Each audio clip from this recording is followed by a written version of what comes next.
Françaises, Français, mes chers compatriotes de l'Hexagone, d'outre-mer et de l'étranger. Et bienvenue dans Analyse Filmique, l'émission qui vous fait voir d'une autre manière vos films préférés. Pour ce deuxième épisode, c'est Batman Begins qu'on analyse. Plus spécifiquement, la scène du hangar. Première apparition de l'homme chauve-souris, donc de là. Ah là. Alors pour ceux qui ont 70 ans ou qui sont comme incestins et ne savent pas ce qu'est Batman Begins, c'est tout simplement le premier épisode de la trilogie de Christopher Nolan, réalisateur de Inception et Tenet, sur Batman. Sorti en 2005, c'est... Bon, pour ceux qui ont 95 ans et ont vécu dans un sous-marin nucléaire toute leur vie, Batman c'est un mec hyper riche, ici Christian Bale, qui a vu ses parents mourir assassinés par un criminel. Bande de criminels! Il devient un super-héros déguisé en chauve-souris avec comme seul pouvoir l'argent. Sorti en 2005, le film marque un nouveau début pour Batman au cinéma après 6 ans d'absence. Il est le début d'une trilogie maintenant culte, surtout pour The Dark Knight, film de super-héros le plus nominé aux Oscars avant que Joker n'arrive. En gros, suffit de mettre un Joker dans un film pour gagner un Oscar. Mais moi je préfère Begins, alors j'analyse une scène de Begins. Et ouais. Oh, je m'en fiche de vous. Alors un peu de contexte, après avoir suivi un entraînement rigoureux, bâti une superbe Batcave acquis une super kangou et un costume trop classe, Batman est fin prêt à se montrer et à arrêter Falcone, le parrain de la pègre de Gotham, qui mène un trafic bien juteux et a besoin d'hommes de main pour transporter et protéger le tout. Mais bien sûr, Batman intervient et va placer des pères de famille en asile bien comme il faut. Avant de commencer, allez bien entendu regarder l'extrait si ce n'est pas déjà fait, que vous pouvez retrouver ici ou là. Pour suivre le fil, je propose de répondre à la question suivante. Comment cette scène introduit au spectateur et à Gotham Batman? Quand on pense à Batman, on pense à héros qui fait peur. On s'imagine les criminels en train de salir leurs caleçons juste à la mention de son nom. Cette scène n'en déroge pas à la règle. Batman est un symbole de peur, mais aussi de peur cinématographique, semblable à un antagoniste de film d'horreur, dans cette scène du moins. Ainsi, on peut retrouver plusieurs astuces pour créer cette peur et la renforcer pour les villes maraudeurs de Falcone. Des gros plans qui deviennent de très gros plans, montage donc qui sert à accentuer la peur en exposant mieux les expressions apeurées des brigands, mais aussi en disant que la menace, ici Batounet, est de plus en plus proche. Mais le très gros plan n'est pas uniquement sur les visages, puisqu'ici le très gros plan sur Falcone qui recharge son fusil suinte la frayeur. Regardez un peu comment il tremble ce froussard. Et c'est aussi une menace qui est accentuée par le montage, parfois incompréhensible, sans dire épileptique.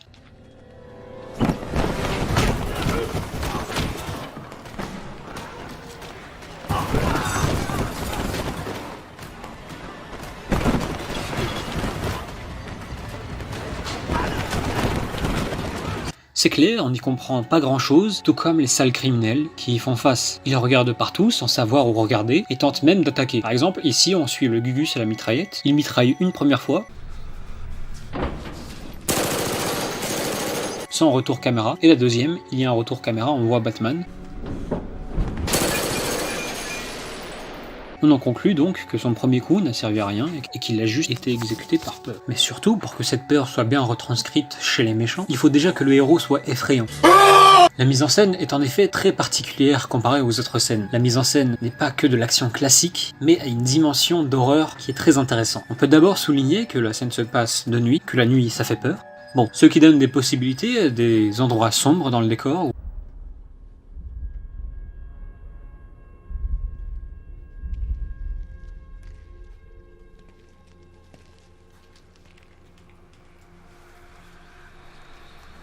où tout peut se produire à l'abri des regards.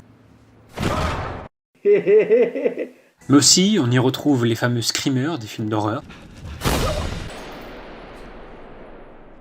Où es-tu? Ici. Merde, t'es quoi, toi? Bon, c'est pas aussi effrayant que Shrek fait-moi peur, mais les screamers, c'est surtout pour les brigands.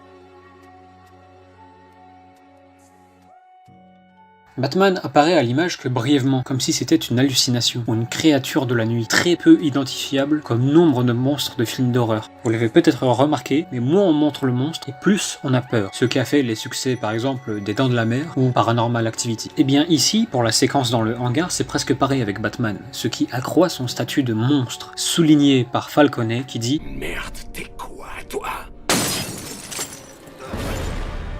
Et toi, tu es quoi, toi? Hein? Toi, qu'est-ce que tu es, toi? Tu es quoi, toi?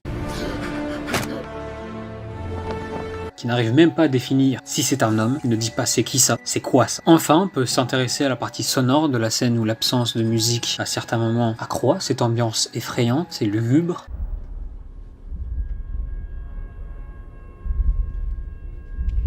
et où des chuchotements de fantômes surplombent le tout.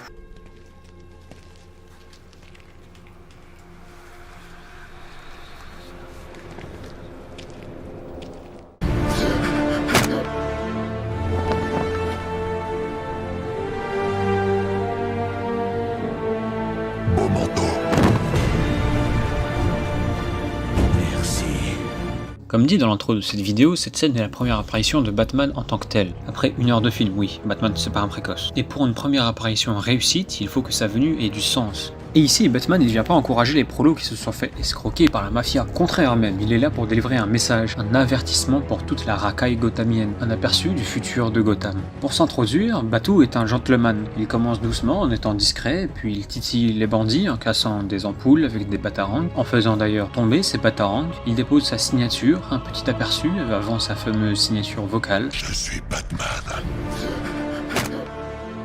De plus, son premier combat, c'est pas contre n'importe qui, mais face à la tête de la pègre de Gotham. Il aurait pu juste s'attaquer au pion de Falcone et l'avertir, mais Batman est un partisan du couper une tête, il en repoussera 2. Sauf que pour cette situation, il faut se dire que Falcone c'est la tête et que ses hommes c'est ses doigts ou des bras, Bref, en faisant arrêter Falcone seul, et du premier coup, Je suis Batman. on sent que Batman veut se donner une réputation de et pour ça, il a besoin d'une image forte. On avait déjà vu que le Batman pouvait être vu comme un monstre, mais aussi, je pense, comme Jésus, car... Oui, allô? J'ai déjà fait cette allusion la dernière fois? Ouais, mais c'est... Bon, d'accord.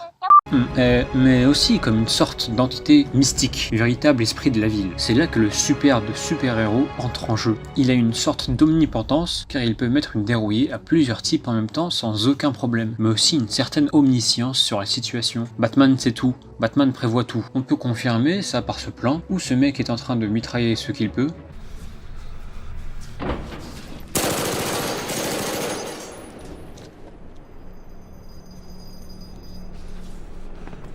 Vous avez compris? Putain. Rien compris, moi. Regardez le décor, des conteneurs, mais aussi plein de lignes verticales assez espacées qui renferment le bandit. Vous l'avez deviné, ce qui l'attend c'est la prison. D'ailleurs, ce même type se fait prendre par Batman et qu'est-ce qu'on constate? Une transition cap sur Falcone. C'est le prochain, c'est inévitable. Je suis Batman.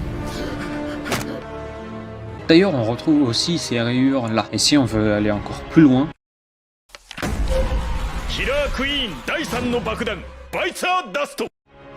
si on va avant la scène étudiée lorsque Bruce confectionne son costume et ses gadgets, la transition entre les deux scènes se fait comme ça. Les chauves-souris, pourquoi?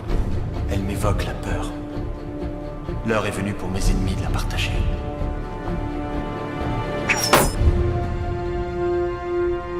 Un fondu Batarang en gros plan, une fondue sur la voiture de Falcone, fondue qui permet de comparer les deux en taille. La chauve-souris se révèle beaucoup plus imposante. Je suis Batman.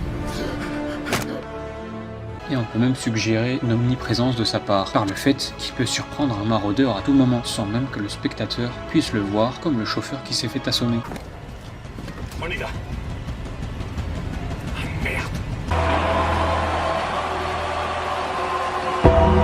Enfin, Batman, c'est avant tout un nouvel espoir pour Gotham. Comme ici, où il assomme Falcone, il y a une lumière au-dessus de sa tête. Et contre-champ sur le SDF qui, plus tôt dans le film, s'est vu recevoir une veste par Bruce Wayne. Beau manteau. Le plan est plutôt sombre, mais laisse une lumière au-dessus de sa tête. Lumière qui peut symboliser l'espoir chez la population de Gotham, notamment les populations en difficulté. Si on prend ça en compte, plus tôt dans la scène, vous vous souvenez probablement de ça, Stice. il casse des lampes et prive donc les brigands de lumière, et par la même occasion, d'espoir. Quoi? Merde, c'est quoi? Alors, comme démontré tout le long de cette vidéo, cette scène est bien plus importante dans le récit du film et de la trilogie en général. Alors que l'on suivait tout le long seulement Bruce Wayne, même dans les scènes où il envoyait aussi des hommes multiples se faire valser juste par sa force et ingéniosité, seulement là, on insiste à une véritable naissance du Batman. Ce n'est pas seulement le costume qui fait cet effet, c'est le tout. C'est la créature effrayante que les criminels contrôlent la légende, mais aussi comme une espèce d'entité, personnification de la ville de Gotham qui en a marre de ces petits voyous. Et donc en principe, le nouvel espoir de la ville, le gardien, la justice incarnée. Et n'oubliez pas, Je suis Batman.